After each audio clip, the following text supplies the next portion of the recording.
નમસ્કાર. ચાલો આજે એક એવા ધામની વાત કરીએ જ્યાં શ્રદ્ધા આજે પણ જીવંત છે અને શક્તિનો સાક્ષાત્કાર થાય છે.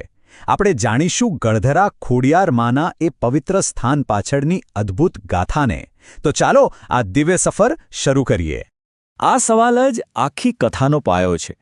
જરા વિચારો, એક એવો પડકાર જે દેખીતી રીતે અશક્ય જ લાગે, અને આ જ પડકાર આપણને માં ખોડિયારની અદમ્ય શક્તિ અને એમના અપ્રતિમ બલિદાનની ગાથા તરફ દોરી જાય છે.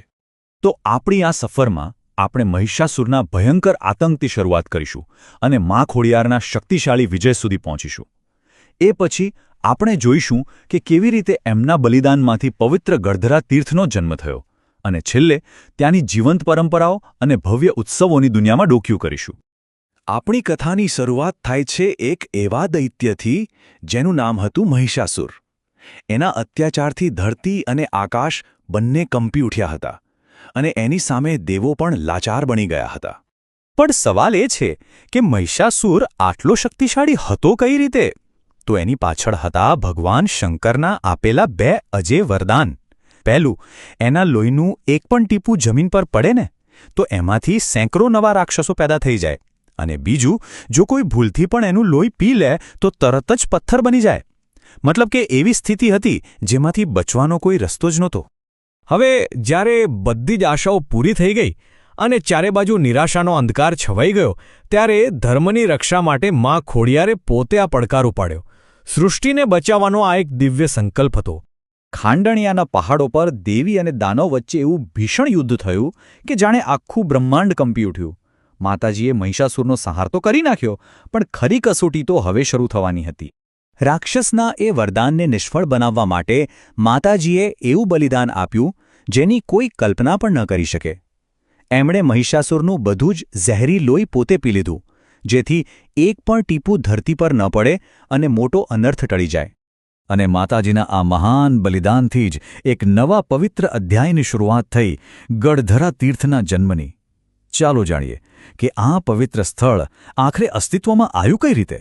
જેવું એમણે લોહી પીધું, પેલું બીજું વરદાન સાચું પડ્યું અને માતાજીનું દિવ્ય શરીર ધીમે ધીમે પથ્થર બનવા લાગ્યું. પોતાની જાતને બચાવવા માટે એમણે પાસે જ વહેતી શેત્રુંજય નદીની પવિત્ર ધારામાં પોતાના તેજસ્વી સ્વરૂપને સમાવી દીધું. આ ત્યાગ ખરેખર અદ્વિતીય હતો, અને આ જ ઘટના પરથી આ પવિત્ર સ્થળને એનું નામ મળ્યું. જુઓ, જ્યારે માતાજી જળધારામાં વિલીન થઈ રહ્યા હતા ત્યારે અંતિમ ક્ષણોમાં માત્ર એમનું ગળું જ દેખાઈ રહ્યું હતું. આ ગળ અને પવિત્ર ધારાના મિલનથી આ સ્થળ ગળધરા કહેવાયું. ચાલો હવે એ પ્રાચીન કથામાંથી સીધા આજના સમયમાં આવીએ અને જોઈએ કે સદીઓ વીતી ગયા પછી પણ એ જ શ્રદ્ધા કઈ જીવંત પરંપરાઓ દ્વારા અહીં ધબકી રહી છે.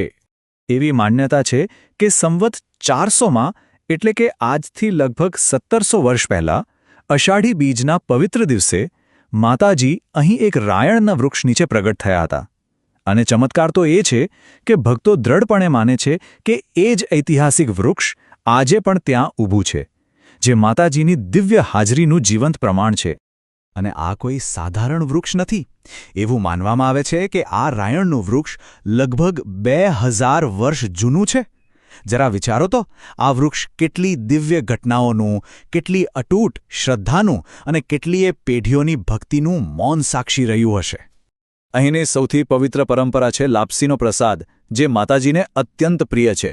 અને એની ખાસ વાત એ છે કે તે એ જ ગળધરાના પવિત્ર જળમાંથી બને છે જ્યાં માતાજીએ પોતાને વિલીન કર્યા હતા. એટલે આ માત્ર એક પ્રસાદ નથી, પણ માતાજીના બલિદાન અને આશીર્વાદનો સાક્ષાત અનુભવ છે. તો ચાલો હવે ગળધરાના ભક્તિમય વાતાવરણમાં ડૂબકી લગાવીએ અને જોઈએ કે કયા કયા ભવ્ય તહેવારો દ્વારા આ શ્રદ્ધાને આખું વર્ષ જીવંત રાખવામાં આવે છે. ગળધરા ધામમાં ભક્તિનો પ્રવાહ ક્યારેય અટકતો નથી. ખોડિયાર જયંતીથી લઈને દિવાળી સુધી દરેક તહેવાર અહીં ખૂબ જ શ્રદ્ધા અને ધામધૂમથી ઉજવાય છે. પણ આસો નવરાત્રિ દરમિયાન અહીંનો માહોલ કંઈક અલગ જ, એકદમ દિવ્ય હોય છે. આસો નવરાત્રિમાં તો ભક્તિનો રંગ અહીં ચરમસીમાએ પહોંચી જાય છે. દરરોજ સવાર સાંજની આરતી તો થાય જ, પણ નવરાત્રિના પહેલા 7 દિવસ મધ્યરાત્રિએ 12 વાગે એક વિશેષ મહાઆરતી પણ થાય છે. સાચે જ આ એક એવો અનુભવ છે જે શબ્દોમાં વર્ણવી ન શકાય. અને અંતે આ બધી જ કથાઓ, પરંપરાઓ અને માન્યતાઓનો સાર આ એક અતૂટ વિશ્વાસમાં આવીને અટકે છે કે સાચા ભાવે પ્રાર્થના કરનાર ભક્તને માં ક્યારેય નિરાશ કરતી નથી. બસ આ એક વાક્ય જ ગળધરાને લાખો લોકો માટે શ્રદ્ધા, શક્તિ અને શાંતિનું કેન્દ્ર બનાવે છે. જય ખોડિયાર.